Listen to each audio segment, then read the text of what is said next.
La Sociedad Española de Radiodifusión presenta... Ser... ¡Aquí va la radio!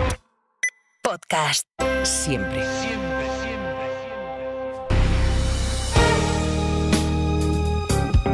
Si amanece, nos vamos con Roberto Sánchez.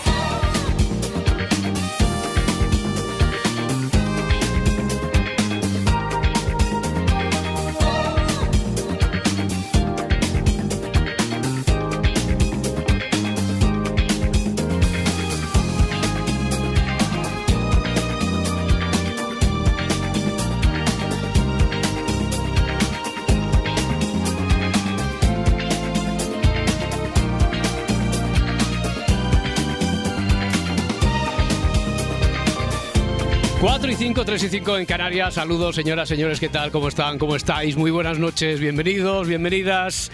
Felices madrugadas de radio. Barcelona, Edgarita, ¿qué tal? ¿Cómo estás? Hola, buenos días, Roberto. Buenos días. ¿Se sabe algo de...? ¿Está a la parda ahí contigo o no? Sí, está aquí. Vale, Llevo aquí 20 minutos esperando. ¿Sabes lo que pasa? Que como no tengo la imagen del vídeo y que no sé...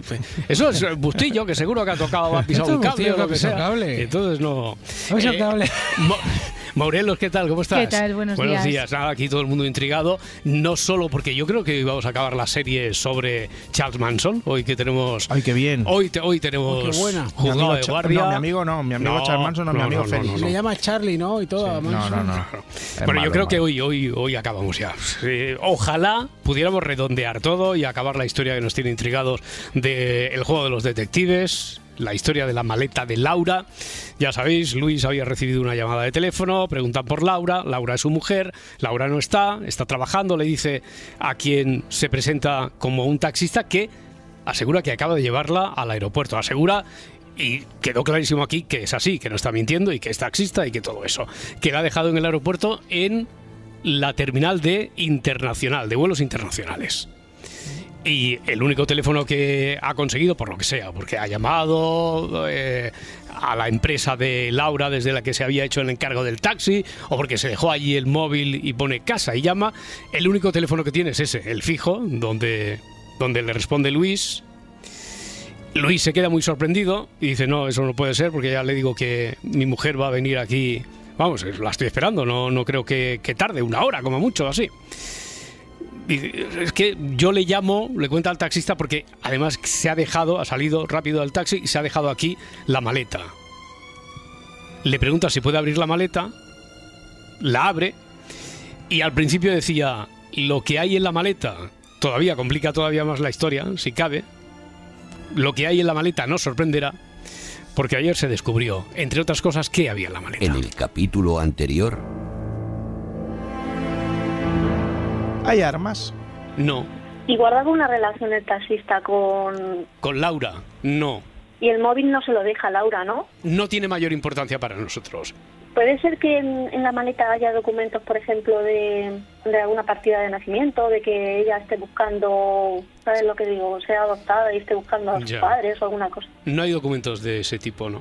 ¿El taxista realmente llevó a Laura al aeropuerto? El taxista es taxista y llevó a Laura al aeropuerto y a la terminal donde dice que la dejó. ¿La maleta es de Laura? Sí, es de Laura. La maleta está vacía. Sí. La Laura que pregunta al taxista y la Laura del psicoete es la misma Laura. Sí. ¿Está basado en un hecho real? No. ¿Puede que Laura le esté dando una sorpresa a su marido y le haya mandado la maleta vacía para que haga la maleta para irse con ella? No le está preparando ninguna sorpresa al marido. ¿Laura sabía que esa maleta estaba vacía? Laura sí sabía que la maleta estaba vacía. Y a través de los canales habituales, en el correo electrónico, en las redes sociales, también veo que se acumulan algunas preguntas, bueno, y más que preguntas, alguna hipótesis interesante. ¿Laura trabaja en el aeropuerto? Pregunta, por ejemplo, Noé en Twitter. No, Laura no trabaja en el aeropuerto. Además, yo creo que entonces no le sorprendería tanto a Luis si Cogía un taxi para ir al aeropuerto. Igual Luis se sorprende mucho. Oye, ¿cómo ha ido al aeropuerto? Bueno, a no ser que Luis no supiera que su mujer trabaja, que también claro, es posible. Que se lo ocultaba. Que se lo ocultara o que le dijera que trabajaba en otro y no supiera, no estuviera al corriente. Le da vergüenza por lo que cobraba por los zumos de naranja en el aeropuerto. Sí. Porque cobra menos que los pilotos. Bueno, que los pilotos antes, en los grandes y buenos tiempos de los pilotos. Vale. Que nunca organizaron una huelga, ¿eh? No, eso no se puede decir. No, en aquel fue Puente de la Constitución también. Fue el Puente de la Constitución, vale. los controladores pero no fue aéreos. Los controladores, no, los pero controladores que los aéreos. controladores aéreos no organizaron ninguna huelga. Fue una madrugada de llamada, Roberto. Que no. Todas las madres de los... Yo creo que hablé con todas las madres de todos los controladores aéreos de España. Sí. Que les pitaban los oídos, ¿no? Exactamente, sí, que llamaban para defender a sus hijos. Que oye... Sí, que no organizaron ninguna huelga. Que no organizaban nada. Que no organizaron. No, es que sobre esto es muy curioso porque como hay una sentencia que ellos leen, evidentemente los que organizaron aquel cacao. No, los que organizaron aquel cacao, no se puede decir. Entonces hay una sentencia que les exime de la responsabilidad de haber organizado y las consecuencias que tuvo aquello, como si hubiera sido una huelga encubierta. Entonces tú no puedes decir en los medios de comunicación que aquello fue una huelga salvaje. No se puede decir. Fue un cacao que organizaron, pero huelga no. Un buen cacao. Porque si no, un buen cacao. Bueno, un chocho enorme. Sí. Qué lío. Bueno, ¿qué más? Las acabo enredando. Hombre, es que ha sido ir al aeropuerto, los precios, los cobros, los sueldos, etcétera. Ya hemos ido del zumo de naranja parece que a los te pilotos. Tocó de cerca, lo de la huelga de controladores. Bueno, no, a mí yo no tuve ninguna. Bueno, la presunta, ¿cómo se llama? La presunta. Lo que los medios de comunicación estuvimos contando malamente, según ellos, como si hubiera sido una huelga encubierta, salvaje, entonces, ¿cómo hay que llamarlo? Un cacao. Un cacao, un parón, una circunstancia que ajenas a su voluntad. Que acabó así de manera caótica. No, hombre, a mí no me tocó de cerca, pero que es indignante que encima tengan la jeta de salir diciendo, no, usted no puede decir que aquello fue una huelga, como si no hubiera pasado nada, como si hubiera sido una situación sobrevenida, involuntaria, que de ellos, pobreticos, que no tenían ninguna culpa, que no puedes decir eso, vamos, me parece que es insultar un poquito a la inteligencia. Pero, y eso que todo no esto por un zumo de naranja. Y solo por un zumo de naranja, los pilotos, controladores, tal, hemos llegado ahí. Bueno, oye, que no trabajaba Laura en el aeropuerto. Que los pilotos, o sea, los controladores hicieron huelga, pero nosotros aquí en la radio que no hicieron huelga. Pero no, que iba a decir que nosotros en la radio, gracias a esa no huelga de los controladores, lo que hicimos fue la falsa huelga la japonesa esa. Quiero decir, que tuvimos que tirar con el habla por hablar hasta las 6 de la mañana. Claro, huelga. O sea, que hicimos 2 horitas más. Gracias desde huelga aquí. de celo. Como hacía García, ¿no? Sí. Eso a García le encantaba. Sí. Hubo la noche de los trenes rotos y después la noche del cacao. La noche del cacao, maravillado. Bueno, oye, ¿alguna pregunta por ahí tenéis pendiente? Yo tengo una. Parda. ¿Laura dejó la maleta a propósito en el coche? No la dejó a propósito en el coche. Claro, preguntaron a Laura está huyendo de un matrimonio tóxico, por eso va sin despedirse. No, creo que el primer día ya preguntaron, no sé si lo preguntó Raquel Mascaraque, ¿no? Que intervino en ese momento y quería saber si en realidad estaba escapando del marido, por lo que fuera, por la circunstancia que fuera. No estaba escapando. Juan Antonio, desde Rute. Juan Antonio, ¿qué tal? Pues regular, tirando a más. Vaya. Porque me acaba de desmontar. ¿Cuál? ¿Con qué pregunta se te ha desmontado el chiringuito? Pues con la última, del Garita. ¿La del zumo de naranja? No. ¿Cuál? Por supuesto que no. ¿Cuál? Acaba de decir de si había dejado la maleta a propósito, ya. Hay que empezar a distinguir entre el Garita y la Parda, va siendo necesario. Claro.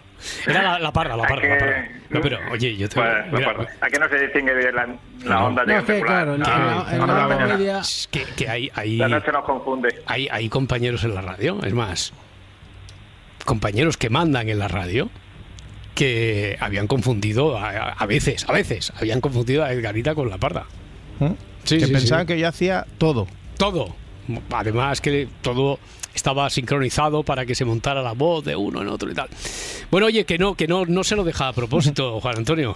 Así que me sabe fatal. Pues mi pregunta era, el hilo iba por ahí, pero la pregunta era si el marido de esta tal Laura conocía que iba a dejar la maleta, claro. ¿Que iba a dejar la maleta? Sí, pero al decir que no ha sido coincidencia... No, pero aparte es que Luis, mira, si me preguntas, ¿Luis sabía de la existencia de esa...? Luis no sabía que Laura había ido al aeropuerto. Si la pregunta es, porque a lo mejor no sería incompatible, si Luis tenía conocimiento de esa maleta... Sí, esa era el hilo. Te diré que no. Vale. Bueno, pues... Las demás preguntas que iban a encaminar a eso, pues las voy a dejar y que siga ahí la gente lucubrando, ¿no? Muy bien, pues aquí seguiremos, Juan Antonio. Tienes un número para el sorteo de mañana, por ser el primero, de todas formas. Venga, Juan Antonio, muchas gracias. Buen día. Igualmente, hasta ahora. A ver si era comercial de Samsonite. Bueno, sí que es cierto que se ha hablado... Lleva maletas de exposición. Pero espera, sí que es cierto que se ha hablado aquí de que si Luis piensa que Laura está en el trabajo, ahora hace un ratito se ha preguntado si Laura trabajaba en el aeropuerto.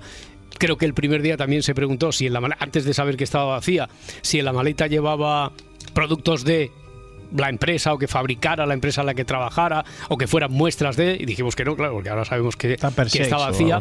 Pero... sabiendo que el marido cree que Laura está en el trabajo, se ha preguntado poco por el trabajo de Laura. Sí.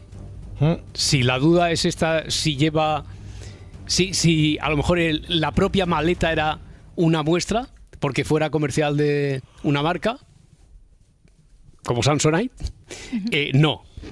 no trabajaba de comercial vendiendo maletas. ¿Pero es indispensable el trabajo de Laura? No es indispensable, pero por ejemplo está bien saber... No es indispensable, pero si supiéramos... Pero todo suma. Bueno, claro, si supiéramos a qué se dedica, a lo mejor podemos ir atando ya algún cabo suelto que lo tenemos ahí delante y todavía no hemos acabado de anudar. Laura es taxista. Y se lleva a sí misma. Laura es taxista. Bueno... Hombre, digo yo que los taxistas cogen otros taxis en algún momento de su vida. A no ser que, imagínate que Laura quisiera... imagínate que Laura de verdad quisiera pasar una larga estancia fuera de la ciudad. Claro. Y no iba a dejar su coche taxi allí porque te cuesta más que el viaje. Zumo. Más que el zumo y más que el viaje. Bueno, ahí está. La mitad del zumo y como el viaje, más el IVA. Pero no es taxista. No es taxista. ¿Es relevante que la llevaran a una terminal internacional? Es relevante para el impacto que provoca Luis el saber que se ha ido a el aeropuerto y a una terminal internacional y que encima llevaba una maleta. Todo eso son cosas que a Luis le hace interpretar una cosa que a lo mejor no es y que nosotros tenemos que saber interpretar, claro. 900-100-800, Joaquín desde Sagunto. Hola, Joaquín. Oiga, buenas noches. ¿Qué tal? ¿Cómo estamos? A todos. Yo soy el seguidor de Colombo. El seguidor de Colombo, el fan de Colombo, el que se ha visto todo Colombo. Sí, aquel que llamó hace un tiempo, sí. Vale, bien. Es que creo que tengo la solución. Bueno, hombre, a ver, si te has visto todo Colombo, si te lo tienes estudiado, a lo mejor es muy probable que sí. Venga, Joaquín, ¿cuál sería la solución? Yo creo que, como decía Colombo, todos los temas estos o son por tema sentimental o por tema económico. Por tema sentimental o económico. Ya, pero esos son los casos de Colombo, que aquí jugamos también mucho al despiste. Pero bueno, a ver, no, Joaquín, yo creo que ella puede ser que tenga un amante. Esa sería una pregunta. Como dices que tienes la solución, no sé si te voy respondiendo o si vas a soltar una hipótesis así. No, voy a preguntar. Vale. ¿Ella tiene un amante? No. Ella lleva, segunda pregunta, ¿ella lleva una doble vida? No. Tercero, ella, si no es el tema económico, ella necesita... No lo sé, ya me descuadra. Bueno, todo, Joaquín, no pasa nada. A ver, se pueden hacer 3 preguntas, pero tampoco es necesario. Da igual, además tú venías con una idea que o económico, o doble vida, o cuestión sentimental. Te hemos dicho que no, pues ya está. Y claro, es que si esto fueran capítulos de Colombo... Es un colombófilo, ¿no? Sí. Eso es. Sí, no, yo he sido seguidor, pero me gustan todos los temas estos. Es que como decía, ¿sabe qué decía Colombo? No. Que todos los problemas de estos, claro, pero, de homicidios... Sí. Y todo esto... Pero aquí no jugamos... A ver, a veces sí, Joaquín, pero a veces jugamos más con las paradojas de una situación que puede provocar esta sorpresa, este impacto en el marido de Laura, pero que ya veremos cómo se resuelve. ¿Qué decías, Edgar? Que él abría un ojo y nosotros los dos. Claro, que estaba así como... Exactamente. No, pero es que yo creo que jugaba eso, Colombo. Por eso digo que le gustaba hacer que no veía bien y tal, y después lo veía todo y de forma Bueno, pues nada, pues ya hemos descartado cosas. Y ya hemos charlado un ratillo, Joaquín. Muchas gracias, un abrazo. Hasta luego. Hasta luego. Hasta a ver, ahora. tengo una. ¿Sí? Yo también. Vale. Vale, a ver. Yo también. Tenéis todo. ¿Le ha tocado hacer una función de su trabajo que no hace habitualmente? Sí, esa podría ser una buena solución para ir encauzando la explicación que todavía no hemos descubierto aquí. ¿Quién más tenía? Parda, ¿eres tú? Sí, pero se me ha desmoronado con la pregunta porque iba a preguntar si fue al aeropuerto por propia voluntad. Bueno... por propia voluntad no la han secuestrado, desde luego. No le han condicionado, no está obligada, no está coaccionada. En ese sentido sí que ha ido ella voluntariamente. Aunque sea una cuestión de trabajo. Claro, aunque sea por trabajo, pero voluntariamente. No, voluntariamente enmarronada. Sí, mejor, bueno, no con una pistola en el... Claro. Sí, pero ha sido algo que tiene que ver con su trabajo, con lo que está haciendo en ese momento. ¿Y alguien más tenía por ahí una pregunta? Nada. Se me ha ido también. Vale. Félix Martín, fiscal. ¿Qué tal, Félix? ¿Cómo está? Buenos días. Hola chicos, buenos días, ¿cómo estáis? Pues aquí Hola, mira, que tenemos Hola, chicos. Dos grandes asuntos pendientes aquí sobre la mesa. Primero, a ver si cerramos ya la historia de Charles Manson, que estamos aquí muy intrigados por ver cómo acabó el juicio y todo, porque además llegamos al juicio. Y después, con este caso que te voy a contar, porque ya sé que llevas un ratillo aquí despierto, pero no sé si has tenido... Si podía haber entrado en el Faro y todo, o sea que imagínate. Correctamente. Sí, a narrar la Copa del Rey. La maleta de Laura se llama el caso, Félix. Es Luis, que es el marido de Laura, que él está en su casa y recibe una llamada de teléfono preguntando por Laura. Y se presenta como el taxista que dice que la acaba de llevar al aeropuerto y que se ha dejado... Laura ha salido en la terminal de vuelos internacionales, pero se ha dejado la maleta en el taxi. Y Luis dice que eso es imposible, vamos, que no le cuadra nada porque es que su mujer no tenía que viajar, que está trabajando y que está esperando que llegue, a lo mejor llegará, si se retrasa mucho, pues yo qué sé, en una hora. Y dice, no, yo no le puedo decir otra cosa, aquí tengo la maleta. Total, que acuerdan, está tan intrigado Luis que le pide al taxista si puede abrir la maleta. La abre y la maleta está vacía. Queremos darle sentido a la historia. Yo siempre digo, a ver, aquí no es tanto como descubrir crímenes, que a veces también, sino que tenemos este final y a lo que hay que ir es al argumento de la historia, para que esto tenga sentido. Sentido que no le encuentra ninguno, claro, Luis, ahora a todo esto. Como te pilla de nuevas, no sé si tienes alguna pregunta, alguna duda sobre el caso, de Félix. momento no. Vale. O sea, estás tú como Luis ahora mismo, tan sorprendido como Luis, ¿no? Christopher, desde Barcelona. Christopher, ¿qué tal?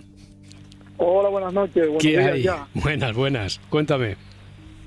Bueno, eso de la maleta que estaba vacía lo iba a decir ayer, pero se me adelantaron. Bueno, pues ya está. Si ya contabas con eso que hemos ganado y hemos adelantado también.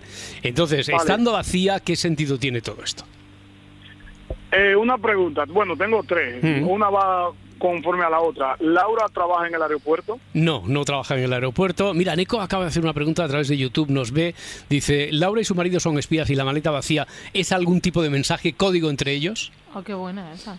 Si fuera código entre ellos, entonces no le sorprendería a Luis, no sino sorprendería nada. Claro, que habría recibido la información. Porque no es que Luis esté haciendo el sorprendido ante el taxista, sino que nosotros sabemos que de verdad la perplejidad de Luis es real, así que no son espías. ¿Qué otra pregunta tenías, Christopher? Laura fue a la terminal de internacional, pero ¿se montó en un avión? No subió a ningún avión, esa es buena. No cogió ningún vuelo. No cogió ningún vuelo. Bueno, pues ahí ya yo mismo me quedo... Bueno. Oye, pero está muy bien que haya salido eso, porque no sé si todo el mundo estaba contando... Bueno, al menos no se había preguntado así de forma explícita y clara si había cogido un vuelo.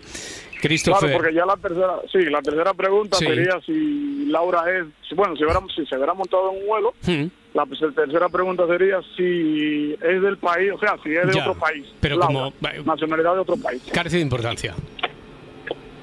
Vale. No coge vuelo y da igual si es del país donde sucede esto o no. Christopher, muy bien jugado, muchísimas gracias. Venga, hasta luego. Un abrazo. Jorge dice, ¿el taxista es realmente la víctima de todo esto? Pongamos de un timo. No. Recordemos que sí, puede ser engañoso a veces el narrador de el enunciado, pero aquí ya hemos descubierto que Luis de verdad se sorprende. O sea, él está sorprendido. No es que se haga él sorprendido ante el taxista, sino que lo está. ¿Alguna pregunta en la sala?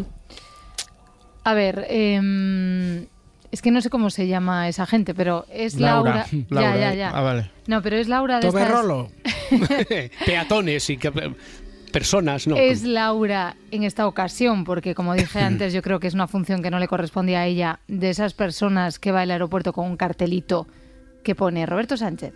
Para recoger a alguien. Para recoger a alguien. Ay, qué bueno eso. Claro. Jolines. Sí.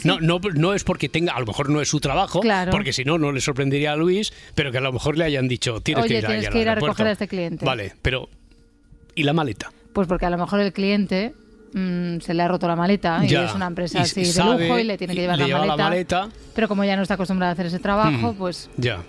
Se deja la maleta en el taxi. Si fueras una oyente te daría un punto por lo primero y otro punto por esto. Pero no por haberlo acertado. Ya. Has acertado la primera parte, es decir, que imagínate que trabaja en una oficina y tal. Oye, que no tenemos nada, que hay que ir a recoger a Pepito que llega y no avisa al marido. Habíamos dicho al principio épocas inmóviles y tal, y ella se va. Pero ¿y la maleta? Ya. Bien ahí. Bien, Adriana. Pero hemos avanzado bien, ¿eh? Toberrolo total. Yo he dicho Toblerona.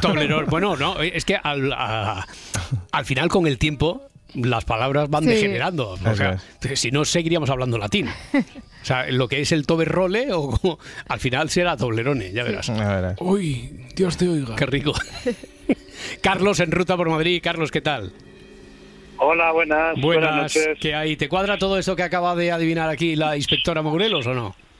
Sí, la verdad es que sí. Vale. Más o menos iba a preguntar lo mismo. Vale. O sea que ahora lo que nos queda es la maleta vacía. ¿Qué pinta ahí la maleta esa vacía? O sea, ¿se supone que ha ido a recoger a una persona? ¿O? Sí, ha ido a recoger a una persona como parte de su trabajo, a última hora. Ha tenido que ir al aeropuerto a recoger a alguien. Pero se ha dejado una maleta. La maleta no era... Alguien había preguntado ayer, ¿la maleta la lleva vacía al aeropuerto porque la tiene que llenar allí? Esto, por ejemplo, imagina... Pero no. No es por eso. No es por eso.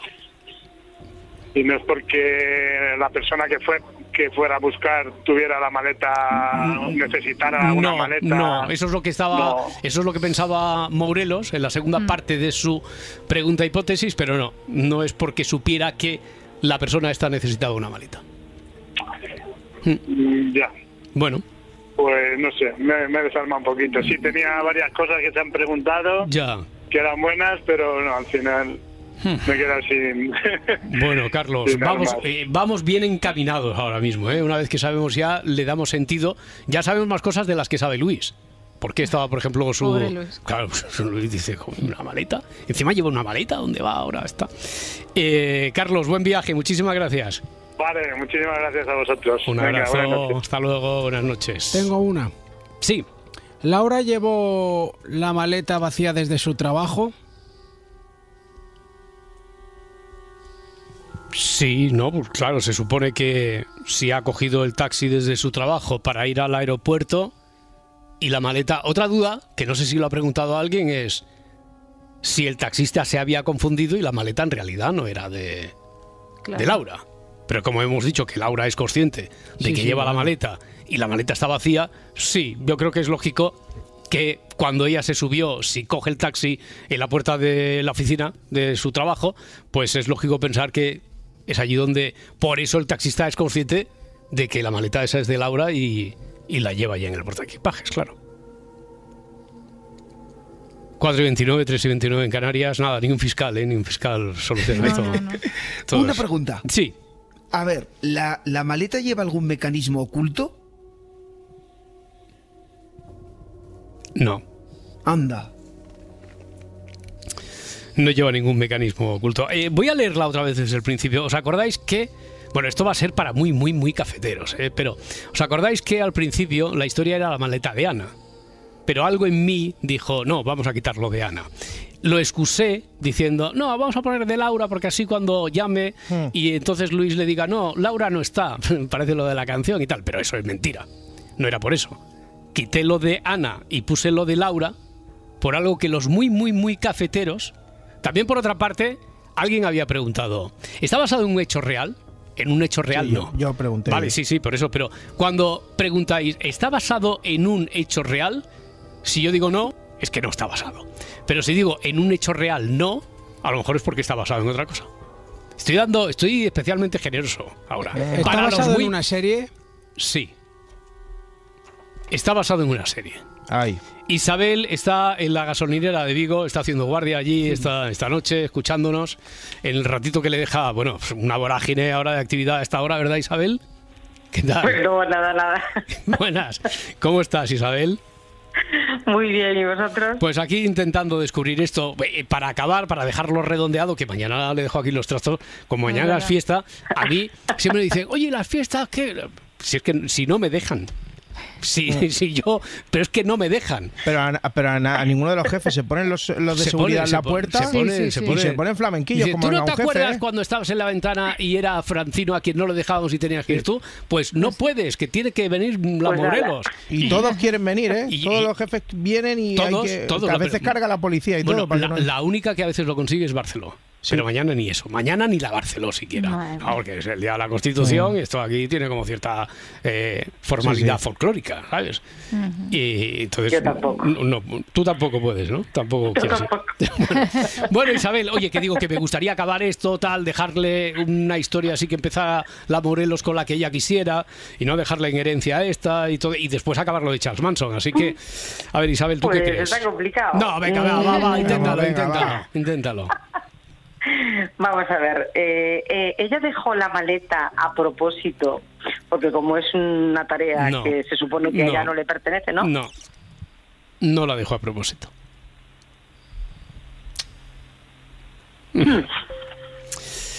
¿Tienes algo más, Isabel? ¿O voy a otro detective antes de que nos...? Sí, vete a otro, porque iba por ahí... Uy, qué lástima. No la dejó a propósito, Isabel, que se dé muy bien la noche y la madrugada. Muchísimas gracias. Gracias a vosotros. Hasta luego, hasta ahora.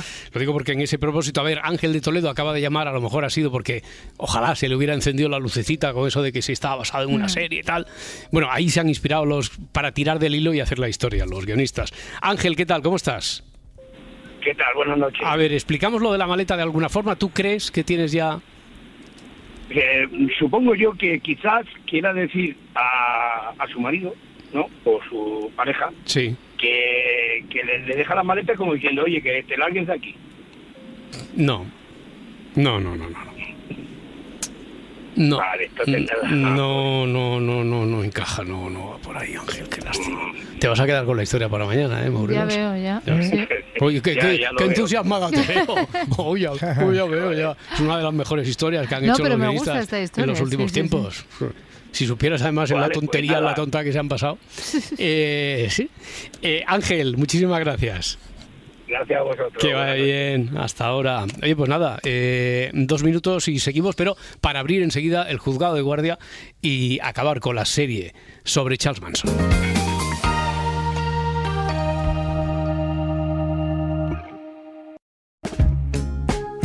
Ya estamos. Como si fuéramos aquí sobrados de tiempo. Ya empieza Pablo González de los González de toda la vida a proponernos, adivine usted la sintonía, señora. A ver qué suena un poco, a ver qué suena. Galería del coleccionista. Galería, bueno, podría ser. Oye, ¿cómo se llamaba? Ahora que decías lo del Galería del coleccionista, ¿os acordáis que había como un centro comercial. No, vale. No, que hablaba siempre un portavoz que vendía de todo, vendía de todo tipo, desde colecciones de CDs un día, otro día unas almohadas, que conectábamos con él. ¿Os acordáis? ¿A que sí? De los colchones. Sí, por ejemplo, esto si no va a quedar una pregunta para la portavoz del oyente. Ay, sí, del oyente, pero es que no estaba en cadena dial en todos lados. Bueno, y en A Vivir, que son 2 días, quiero decir. Que, claro, ¿os acordáis? Estaba en todos sitios, salía en todas las emisoras. Soltaría buena manduca, porque hombre, estaba mucho rato, Y a las 15 primeras llamadas, entonces, señor, es que no me acuerdo cómo se llamaba el señor. Era señor y señora. ¿Qué regalaba a las 15 primeras? Pues depende. Si era la Batifly Pillow esta, por ejemplo. Yo la he visto a la señora, ¿eh? Sí, pues es que había una señora y un señor. No sé si era la misma empresa. Y entonces había una oferta del día. A las 15 primeras llamadas se llevan la almohada y 2 fundas de la almohada y la colección de CD de Pavarotti. Me llamó la atención que decían, consigue esta joya única y por el mismo precio te regalamos otra igual. Digo, pero si era única, mentiroso. Bueno, pero a las 15 primeras llamadas, quiero decir, no todo el mundo a las 15 primeras llamadas. Jolín, pero he dicho que era única. Pues podía ser, ¿verdad? Podía ser. ¿Cómo se llamaba? Bueno, a ver, sube la sintonía de todas formas. En el anterior capítulo de Enredos... Que todas me suenan a porno, lo siento, pero todas me suenan a porno inglés. Bueno, Félix, es un juego que hacemos aquí. Cuando ponemos una sintonía así de colchón, de transición, que la coge un poco aleatoriamente. Él dice, voy a coger una sintonía random, pero yo sé que se refiere que es de forma aleatoria. Aquí Pablo González y jugamos a ver a qué nos suena. Bueno, es una sintonía muy adecuada para saludar ya a Luismi Pérez, que quiero que nos haga un avance un poquito más allá de hoy, quizá, en el tiempo y de qué nos va a hablar en la segunda hora. Luismi, ¿qué tal? Buenos días. Buenos días. Nos espera un jueves de tiempo bastante tranquilo. Las nubes un poquito más pretas, en el caso de Galicia, con alguna lluvia dispersa. Y en el resto del país un cielo básicamente enmarañado, con una temperatura que va a subir. Esta tarde va a ser más suave que la de ayer, sobre todo en las costas. Y otra vez en Canarias, con un ambiente mucho más cálido de lo que toca para estas fechas. Y también en estas fechas es cuando se acelera el ritmo de caída de hojas de los árboles caducifolios. Por ejemplo, ahora mismo ciudades, villas, pueblos tienen esa alfombra de hojas de plátano de sombra, por ejemplo, que es el árbol por antonomasia que tenemos ornamental. Pues, ¿cuánto pesan esas hojas? ¿Cuántas hojas exactamente tiene cada árbol? ¿Cuántas hojas van a parar a las alcantarillas cuando llueve? ¿Cuánta pregunta? Solamente os daré un dato. Vale. Si, por ejemplo, llueve y hace viento, cada minuto pueden llegar entre 2 y 3 kilos de hojas a cada desagüe, si tenemos en cuenta que cada desagüe puede albergar un árbol. Por tanto, es un problema y muy grande el hecho de que se embocen esas alcantarillas cuando se pone a llover fuerte. Vale, pues después hablamos tranquilamente de todo esto.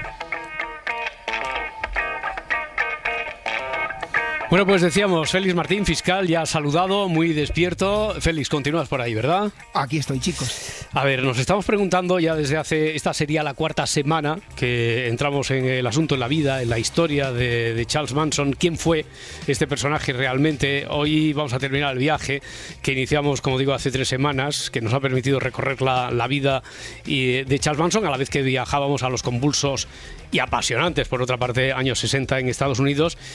Y como siempre que Félix nos ha propuesto analizar un criminal en serie, nos ha acercado a su figura examinando su vida desde la infancia, viendo lo importante que había sido. Hemos tratado de no caer ni en clichés ni en lugares comunes. Y la semana pasada, por cierto, abordábamos el relato crudo de los asesinatos cometidos por parte de los miembros de la que era conocida como la familia Manson, la secta, durante los días 9 y 10 de agosto de 1969. Y hoy vamos a ver parte de la investigación y sobre todo al juicio que siguió a aquellos crímenes. Bueno, el objetivo es que podamos debatir al final, si tenemos un ratito, sobre quién fue para nosotros, qué ha quedado después en la cultura popular de Charles Manson. La figura que tenemos, a lo mejor no tan distorsionada de la realidad después de todo lo que nos ha contado Félix, pero ¿qué creíamos de Charles Manson hace 3 semanas y qué sabemos de él ahora? Estaría bien contextualizar, a ver, un poquito resumen de lo de la semana pasada. Félix, ¿nos puedes recordar quiénes fueron las víctimas de aquellos asesinatos, los autores? Estamos en el 9 de agosto. Perfecto, chicos. Mira, 9 de agosto. Manson ordena asesinar de la forma más cruel posible a todas las personas que se encuentran en una dirección, el 10.050 de Cielo Drive, que hasta hacía muy poco tiempo había sido la residencia de un productor musical, Terry Melcher, hijo de Doris Day. Manson conocía y había estado en esa residencia solicitando que el productor le grabara un disco. Su petición fue rechazada. Con la orden, si recuerda Roberto, Manson intenta dos cosas. Por un lado, se venga de este productor y por otro lado intenta involucrar a los Panteras Negras y de ese modo generar un conflicto racial. Manson desconocía, sin embargo, que hacía muy poco tiempo el productor había vendido la residencia por una pareja formada por un cineasta y una actriz, Roman Polanski y Sharon Tate. Los autores de materiales fueron 4, ninguno de ellos Manson, y ninguno de ellos superaba los 23 años.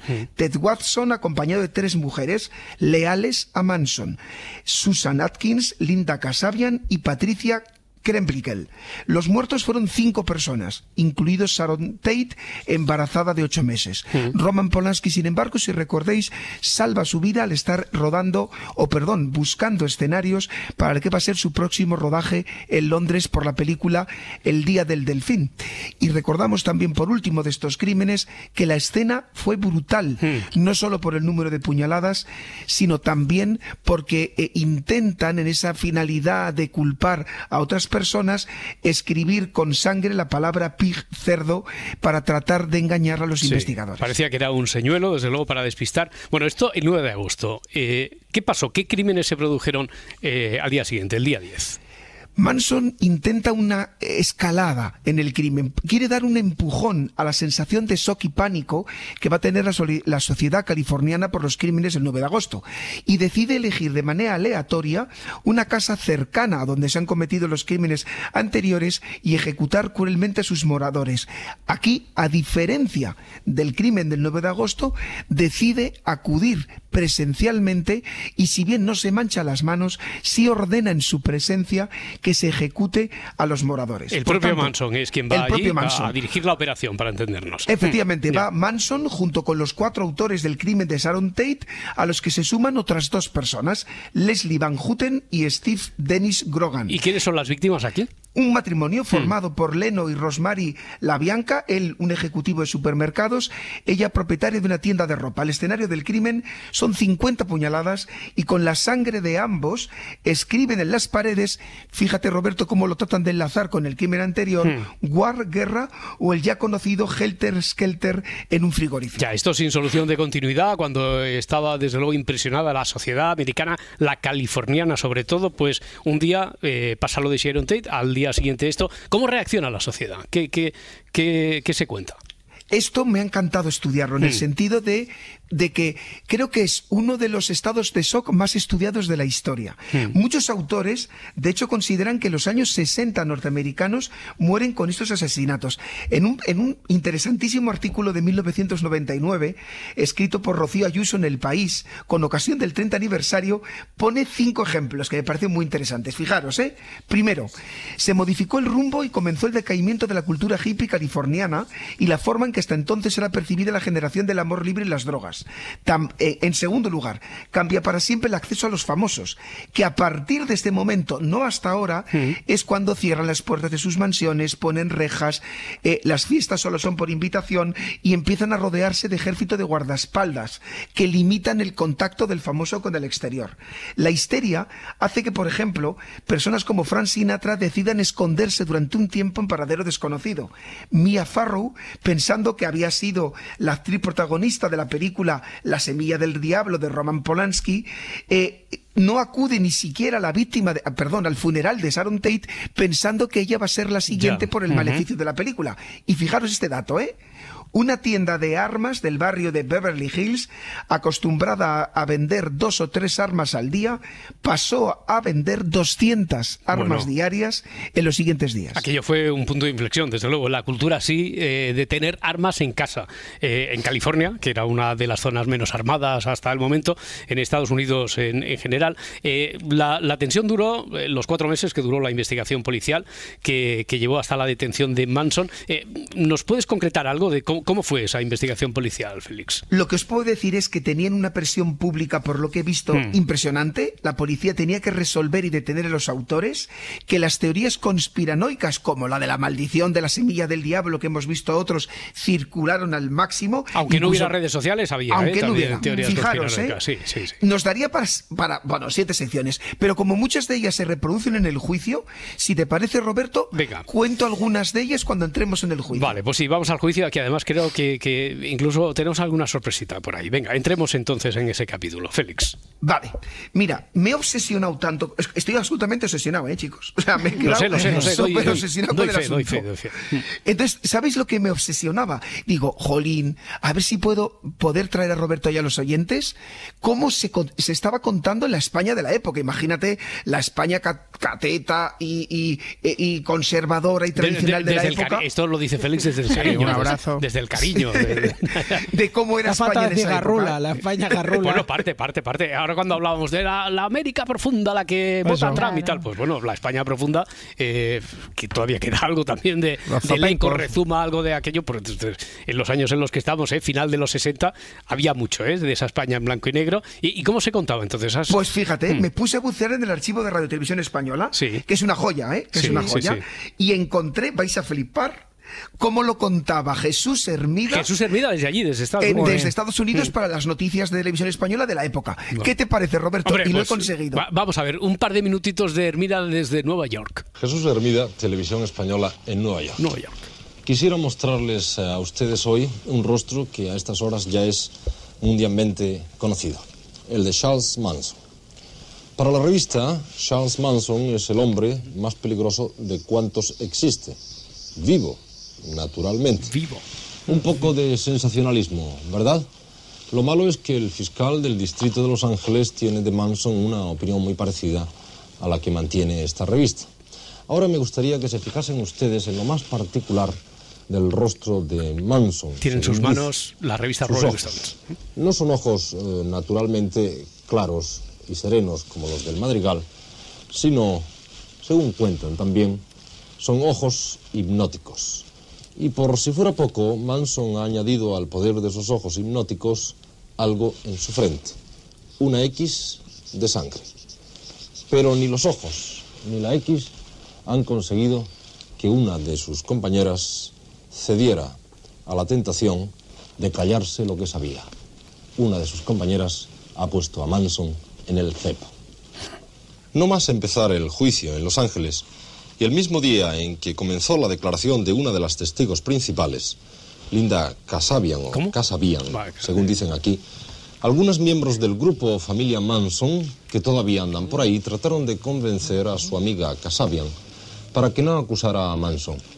De convencerla de que antes de hablar mirase a Manson fijamente a los ojos y viese la X de sangre en su frente, que por bueno, cierto, pues Manson parece que fue un testimonio. Hombre, es que era el asunto, el gran asunto de la época, y como lo contaba. Entre eso y que Hermida iba rápido, pues. Ya.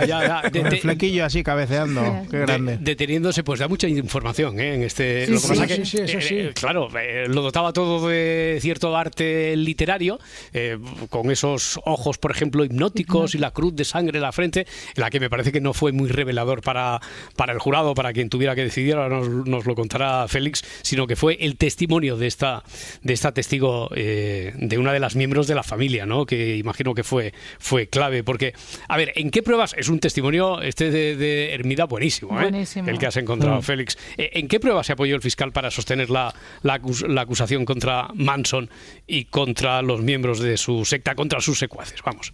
Chicos, la realidad supera la ficción. O sea, vais a ver cómo están todos los... O sea, es flipante, están todos los ingredientes. Vale, primero, una de las pruebas, que no la más importante, es que una de las chicas de la familia Manson, esto sucede en la realidad también española, se va de la lengua con las compañeras de celda, contando, me imagino que jactándose, detalles de los crímenes, ¿vale? Datos que solo podía tener quien hubiera estado allí. Y esto se sacó en el juicio a través de las compañeras de celda, imaginaros, ¿eh? Ya. Oye, me ha interesado mucho una cosa que has dicho, por tu experiencia como fiscal. Dices, esto, el que alguien se vaya de la lengua, un reo tal, con compañeras de celda, esto se utiliza también y pasa en nuestros días y en España. Y tú has tenido salido, imagino, algún caso cuya principal pista haya salido por ahí de alguien que se ha ido de la lengua en prisión. Sí, fijaros, aquí el problema puede estar, claro, también puede haber otras personas detenidas o presas que tengan un afán de notoriedad. Entonces, este es el problema, ¿no?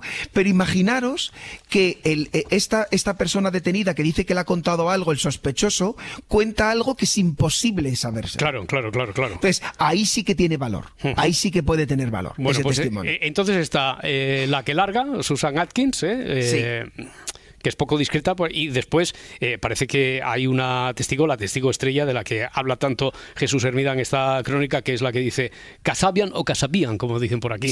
Linda Kasabian es clave. Sí, me encanta, como lo dice Hermida, es súper guay. Es clave, ¿por qué? Fijaros aquí también la Fiscalía la flexibilidad que tiene allí en Estados Unidos, ¿no? Esta testigo no se llega a manchar las manos de sangre, sino que también está presente en el segundo de los crímenes, y llega a la Fiscalía un pacto con ella de que si narra y cuenta va a tener inmunidad y no va a ser condenada, no se la va a formular acusación.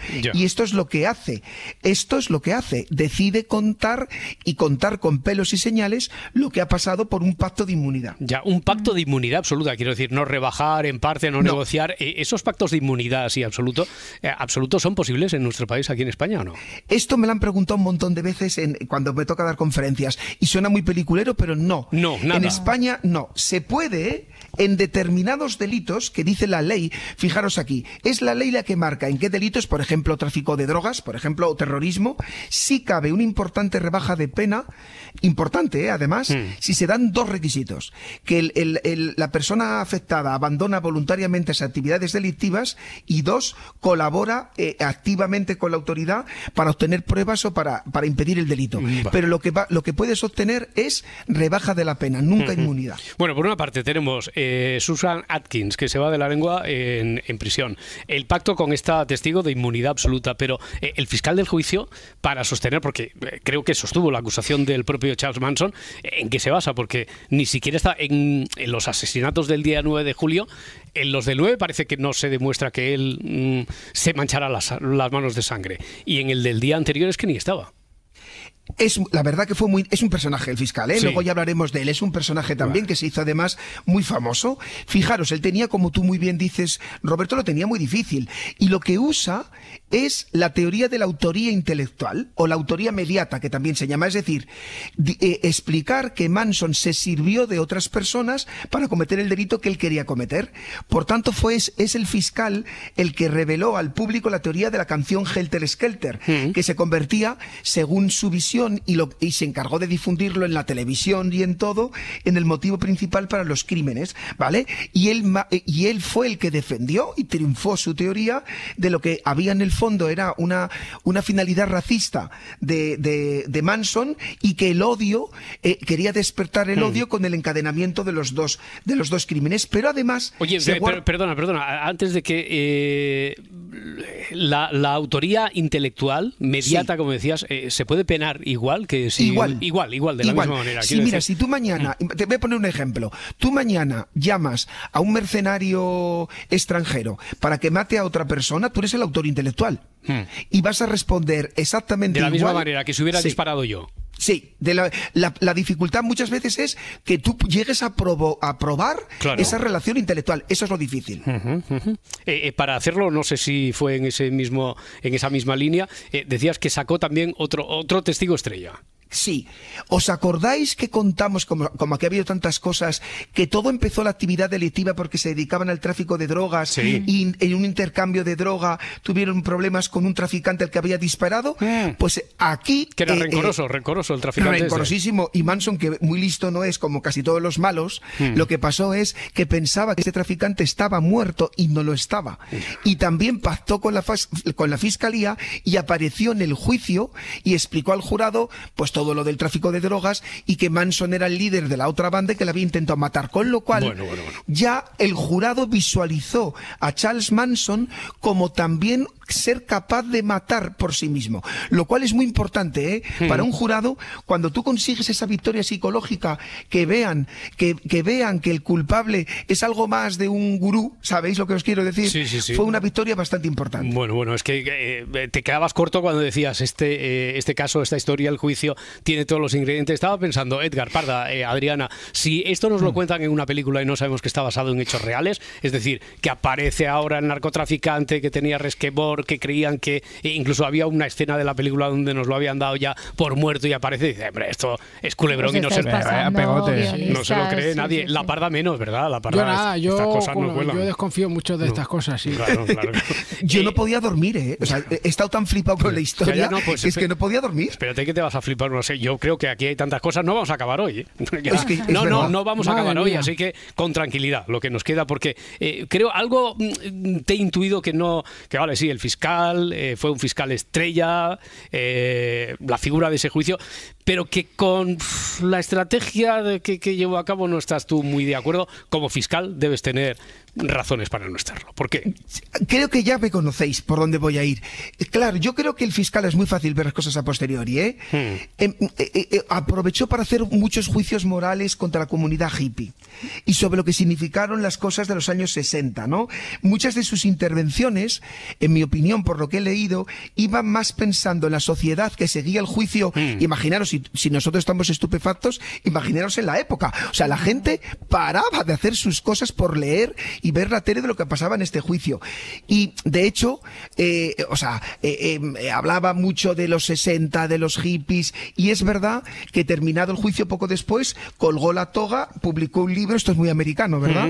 Y se dedicó a la fama. Bueno, ¿no? se retiró de forma dorada, porque tenía las espaldas bien cubiertas con los beneficios de ese libro, siendo él la estrella del juicio y siendo el caso el que centraba toda la atención social, mediática, etcétera, todos los debates, todos los comentarios en todos los mentideros. No sé si esto, de cara a lo que ya haremos la próxima semana, que será hacer el ejercicio de tener presente qué imagen teníamos de Charles Manson antes de todo lo que nos has contado y qué imagen tenemos ahora, y aquello que nos planteabas el primer día como el debate de, bueno, incluso Edgarita continúa bromeando con esto, me decía hoy al principio del programa si ibas a hablar aquí otra vez de su amigo Charlie, mi amigo Charlie. Claro. No lo consideré ya mi amigo, pero jolín, es que ya uno le va cogiendo cariño. Claro, hasta antes de que nos contaras los detalles teníamos una idea, bueno, no te voy a decir yo que dulcificada, pero algo más blanqueada, ¿no? De Charles Manson. No sé si eso que nos contabas ahora de que el fiscal demonizara tanto a Charles Manson y para hacerlo con él demonizar al movimiento hippie, las libertades que preconizaba ese movimiento en aquella convulsa sociedad de los 60, si eso ha ayudado mucho a que la sombra de Charles Manson esté tan blanca o llegue tan blanca hasta nuestros días. Félix, ¿tú qué crees? Has acertado, en mi opinión, esa es la conclusión. Efectivamente. Bueno, llevamos tantas horas hablando en antena y fuera de antena de esto que, claro, del Charlie. Ya me has convencido, sí. Totalmente. La parte conservadora de la sociedad aprovecha la ocasión para cargar las tintas en todo lo revolucionario que podía haber habido en los 60 con esto, y mientras los defensores de la cultura hippie parece que tenían que defender a Manson. Y aquí viene el problema de la distorsión. ¿Cuántas veces sucede esto, chicos, en la realidad con muchas cosas? ¿No? Claro. Bueno, pues digo que tenemos que todavía abordar qué pasó después de esto, después de la actuación del fiscal y cómo fue leído en la opinión pública. Incluso hay momentos extraños, extravagantes, hasta diría yo, en el juicio, en los que nos detendremos. ¿Cuál fue el comportamiento de Manson durante todos aquellos días? ¿Cuál fue el veredicto? Y bueno, y más sorpresas que nos esperan para la próxima semana. Así que, capítulo 5, el próximo jueves. Félix Martín, fiscal, un abrazo, amigo. Inmensas gracias, chicos. Hasta luego. Chao. Adiós. Chao.